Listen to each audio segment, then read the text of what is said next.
La question du stress au quotidien, mais aussi des souffrances, entre parenthèses, d'un point de vue cardiaque, ça peut être des palpitations, ça peut être n'importe quoi.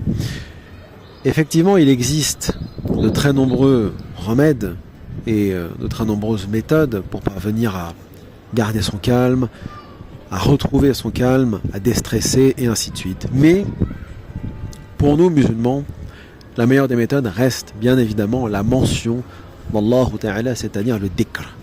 Le dhikr, l'évocation. L'évocation, le Coran nous enseigne qu'elle a pour finalité d'apaiser les cœurs, de réconforter les cœurs. C'est-à-dire que quiconque se rappelle son Seigneur, évoque son Seigneur, tranquillise, dit le verset d'un point de vue de la traduction, son cœur.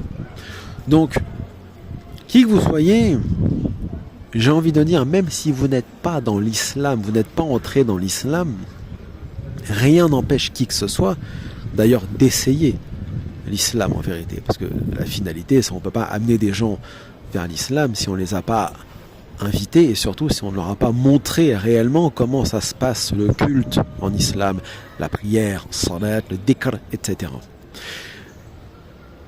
L'évocation, donc, le rappel, la mention du nom d'Allah Ta'ala ou de ses noms, tels qu'ils sont énumérés dans le Coran, Al-Malik, Al-Quddus, Al-Salam, Al-Mu'min, Al-Muhaymin, Al-Aziz, Al-Jabbar, Al-Mutakabbir, etc.,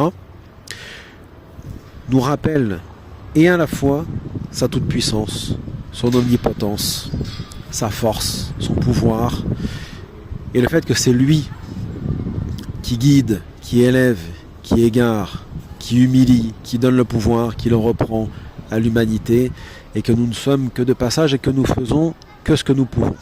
Nous sommes à Allah, inna lillahi wa inna ilayhi raji'un, et nous retournerons vers lui, subhanahu wa ta'ala.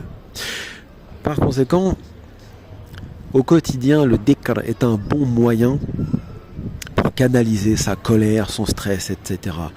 Le croyant ou celui qui est appelé par Allah Ta'ala, il n'a pas besoin d'un chapelet ou d'un outil quelconque. Il a juste à se poser dans un coin, dans la nature, peu importe, et à mentionner le nom d'Allah Ta'ala à répétition. C'est pas la peine, comme certains le font, de faire vite, Subhanallah, Subhanallah, ça veut rien dire. Ça ne sert à rien en fait, ce n'est qu'une accumulation de formules sans sens. Comme disait Cheikh Mohammed Abdou rahimahullah, le dhikr sans fikr, sans pensée, sans réflexion ne sert à rien. Il faut méditer et comprendre ce que l'on dit. Parce que si on ne comprend pas ce que l'on dit, cela ne va produire absolument aucun effet sur le cœur et sur l'âme de celui ou celle qui évoque. Donc c'est la compréhension qui fait tout. L'intention, l'amour et la crainte d'Allah. Ce dhikr tranquillise les cœurs, le faire calmement, à voix haute, à voix basse, en son fort intérieur, peu importe, mais toujours le faire calmement, avec réflexion, méditation, pour bien comprendre ce que l'on dit. Quand je mentionne le nom d'Allah, est-ce que je comprends bien ce que ça veut dire? Glorifier Allah, remercier, les louanges à Allah, Alhamdulillah, Subhanallah, est-ce que je comprends bien ce que ça signifie?